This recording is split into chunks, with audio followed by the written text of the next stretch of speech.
Hey everybody, it is Cam here with my SPFBO 9 Roundup, SPFBO for those of you who prefer the acronym.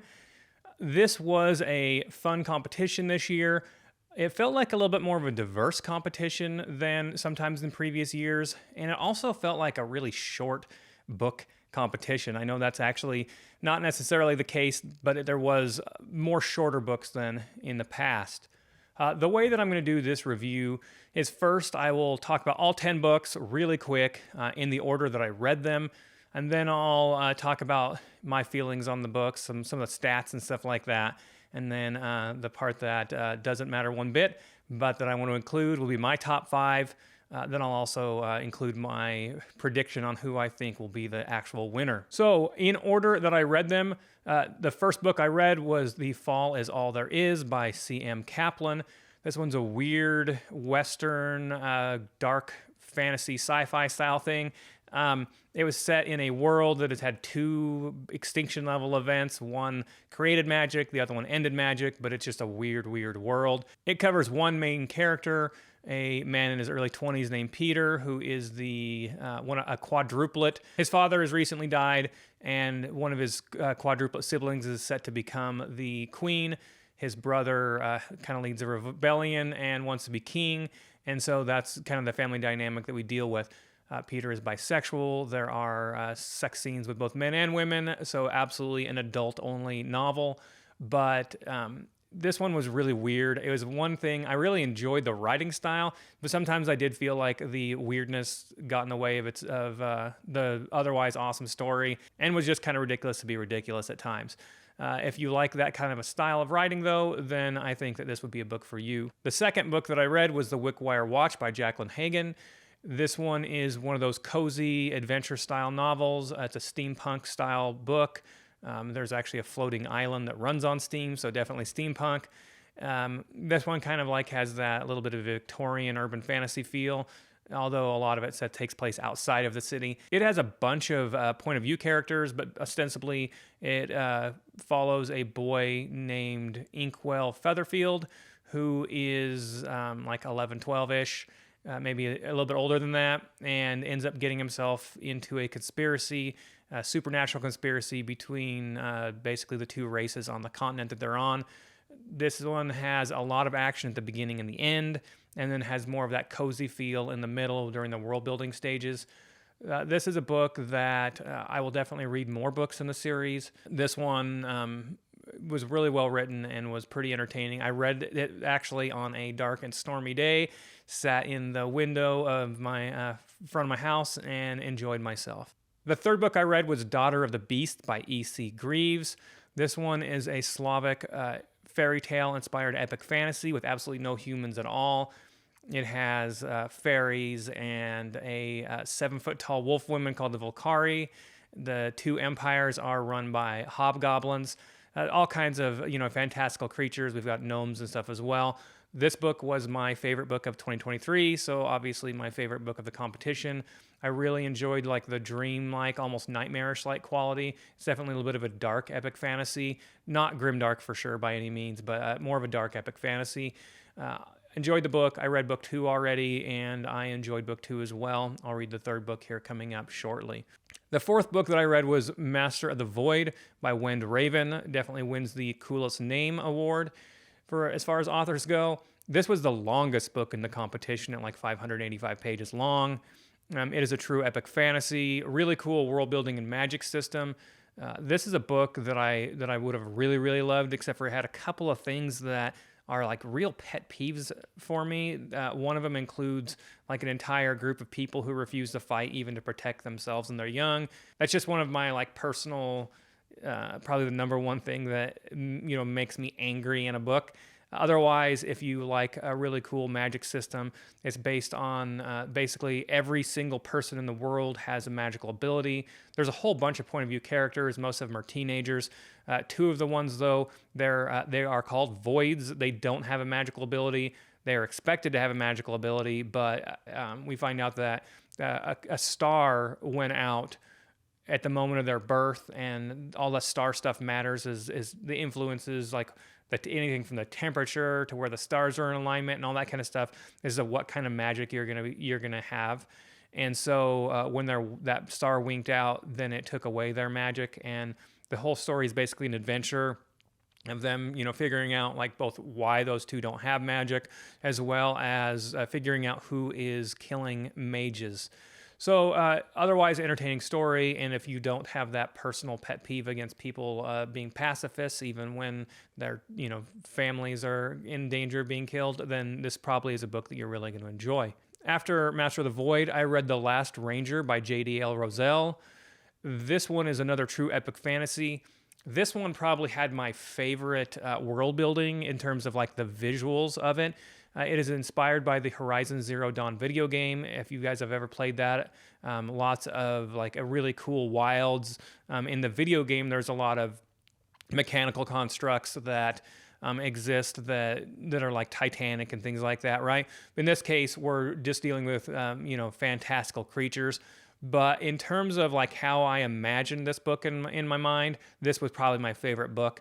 If I hadn't really disliked the main character throughout most of the book, she's kind of racist and just kind of like a bigot, and I feel like she makes poor choices because of that. She's not even like just has prejudices, but still does, like the right thing. At times she just does outright stupid things because of her prejudice. But otherwise, she is a ranger. She is pretty, self-sufficient. It's got a cool magic system. But the world building is just amazing in this one. And if it weren't for the main character being something that I kind of disliked, I probably would have had this one as one of my books of the year because of just the sheer visuals and how I liked it, how it looked. The sixth book I read was Murder at Spindle Manor by Morgan Stang. This is my surprise of the competition. This book takes place in one manor, Spindle Manor, if you guessed by the name. We have a main character, just one point of view character. She is basically like, think of her as a female Van Helsing. She hunts down monsters. This book had a whole lot more of the fantastical element than I was expecting. I really thought we were getting a murder mystery and maybe a little bit of magic or a little bit like a monster or two here or there is all. But this one really was a full-blown fantasy while still being that murder mystery. There were a bunch of plot twists and turns. I had one of them figured out almost immediately, but a couple of the others I really didn't see till the very end. And even the one that I knew immediately was still entertaining for me, and knowing that didn't hurt my enjoyment level at all. This book, I really was surprised by this book, and I went into it not expecting a ton. I kind of thought Murder on the Orient Express, but this one, was just so much more enjoyable than I expected. And I'm going to definitely read the next book at some point. This one actually might be the one that I think could win the competition, so we'll see. After Murder at Spindle Manor, I read Cold West by Clayton Snyder. This is the shortest book in the series at 141 pages long. It is a grim, dark, weird Western, think like Cthulhu-style monsters. It's a standalone novel and only 141 pages long, not set in any of Snyder's other worlds, right? Other works. If this one had been like 200 pages longer, I would have really loved it. But being 141 pages long, it felt like everything was just rushed. You didn't get to explore that like really cool, like ruined world. And I felt like there was a plot point or two that that I didn't quite understand. That maybe if they could have explained better, that I would have thought were more realistic. But as far as the writing style goes, like it was really good. I got into that movie in my mind right away. I definitely thought Clint Eastwood for the main character. And it's just, 141 pages long. Then after Cold West, I read The Last Thing of God by Ryan Kirk. This is another standalone novel, only 250 pages long. It is not set in any of Ryan Kirk's other worlds. And he has a bunch of other books out. So that was kind of one thing I would have probably been happier, had it been set in those other worlds, since it's only 250 pages long. If it had been 350 pages, I think that, this one would have been a lot more enjoyable for me. So we're closer than Cold West, right? It is a dark fantasy, not quite grimdark. It has a real tribal feel about the world. We have two point of view characters, a father and a daughter. The father had been the champion for a god. Their tribe was defeated. He went on the run and hid for a while. His daughter, though, is now coming of age. She's like 17. and she basically starts having some issues, and her father realizes that she's been called by the god back to their ancestral territories. If she doesn't make it back to where the people are initiated into the god's cult, then she's going to die. This was a book that I enjoyed, except for at times the daughter seemed kind of funny, where she would be like, well, I don't really know if I want to go do this, or this is awful that I have to go do this. I should go do something else. And the whole time you're like, well, you're going to die if you don't want to do that. So at times I definitely had a little bit of issues with the daughter. The father, he lies to her all the time too. So it's kind of one of those things where it's an enjoyable story, only 250 pages long. But I think that I would have been a lot happier had it been another 100 pages long. After The Last Fang of God, I read The Hills of Heather and Bone by K.E. Andrews. This is a book that is a cozy fantasy with a lot of adventure element as well once you get past about the first 15% of the book. This is one that started off really, really slow for me. I didn't enjoy it at all for about 10-15%. And then all of a sudden the adventure starts, and it is pretty nonstop action-packed, along with moments of calm where we do the world building and learn more about the magic system. And I really, really felt like an emotional connection to the characters once, I got into the story. At the beginning, I didn't even feel like the characters cared about their emotions, right? But once you get into that, man, it was a turnaround. If that first 10 or 15% had been a little bit more action-packed for me, I think this could have been a book of the year contender for me. Definitely the second half of the book is just absolutely amazing, and I enjoyed it so, so much. The magic system in this one is one of my favorite magic systems that I've read recently. I actually got a couple of really cool magic systems out of this SPFBO competition, but I think this one is the magic system that wins the competition for me.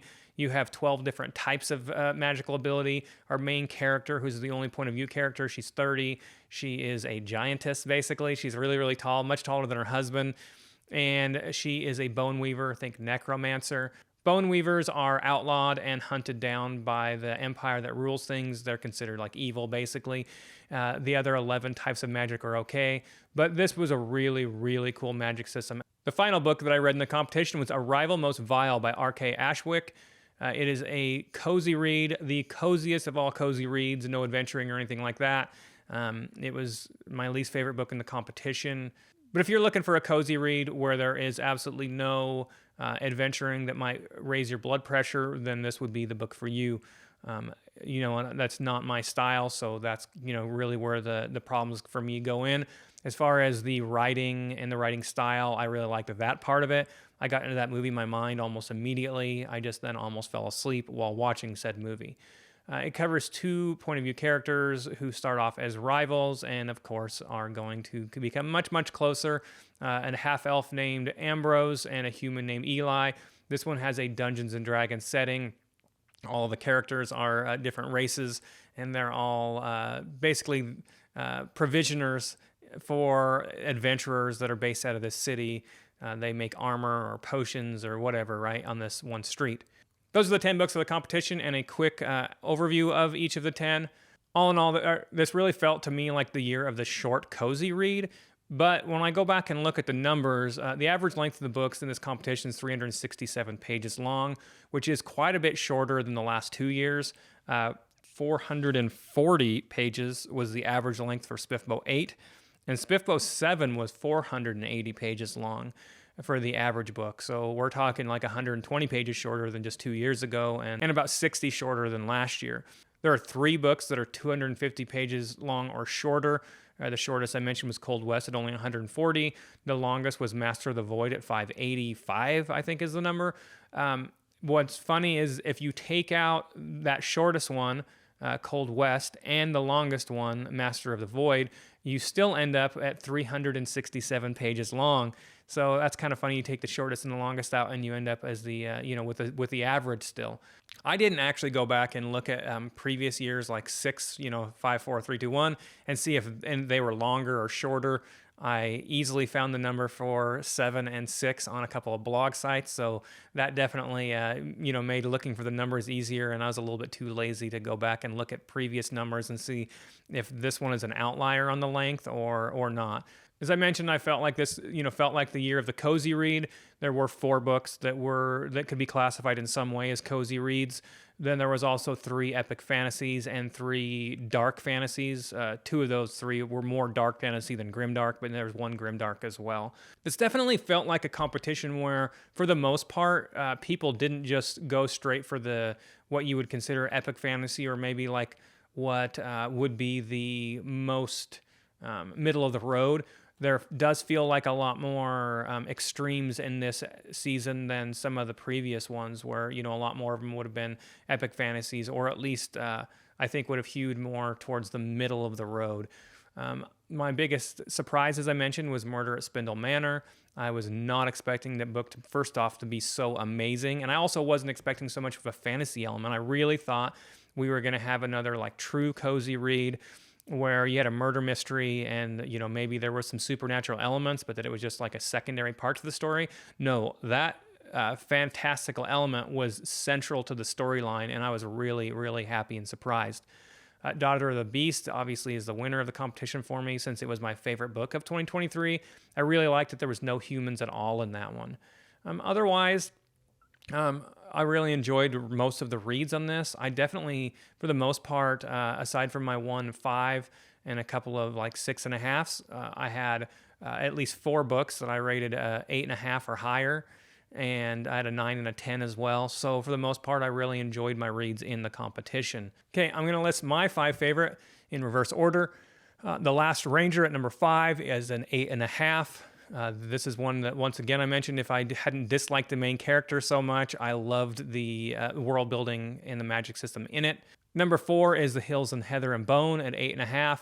Once again, if this one had started off a little bit stronger for me, I think this one might have been another Book of the Year contender for this year, since I didn't get to it till January. Really, really enjoyed the final about 85% of this book, though. Coolest magic system in the competition for me. At number 3, I had The Wickwire Watch, another cozy read, really enjoyable.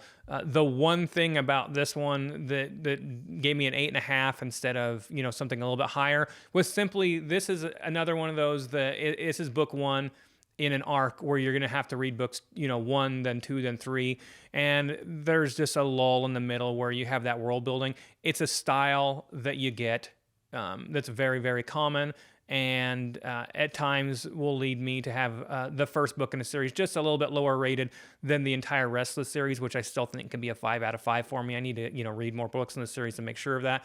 But it's really enjoyable, and just that middle cozy world building scene was a little slow for me. But the beginning and the end, tons of action. I really liked all the characters. Jacqueline Hagan did the young character very well. That's something that I think can be hard to do in an adult novel.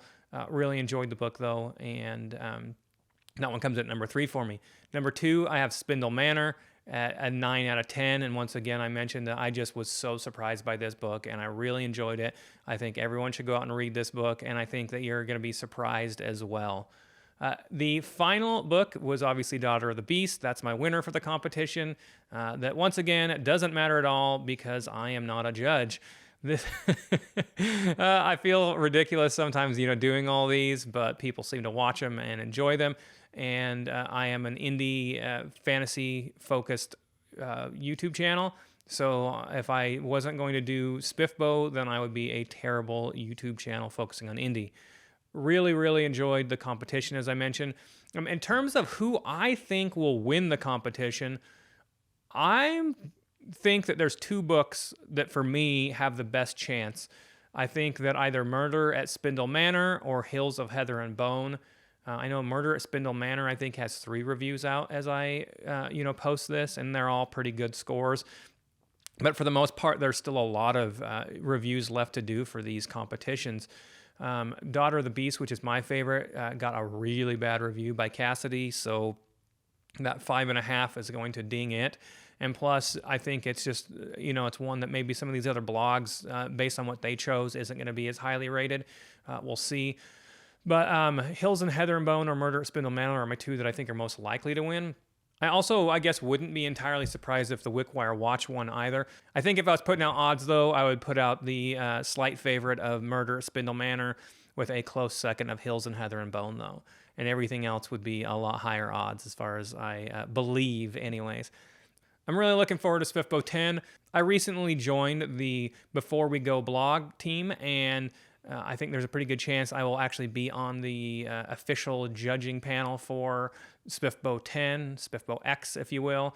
And so I'm not sure if next year I'll put out as many individual reviews or, what the blog is going to want me to do when it comes to that. So we'll see how things go for the next year's competition. There's still plenty of time left in this one, and I'm excited to see. I'll definitely be keeping track of what all the scores are. I hope everyone has a wonderful time and looking forward to next year's competition.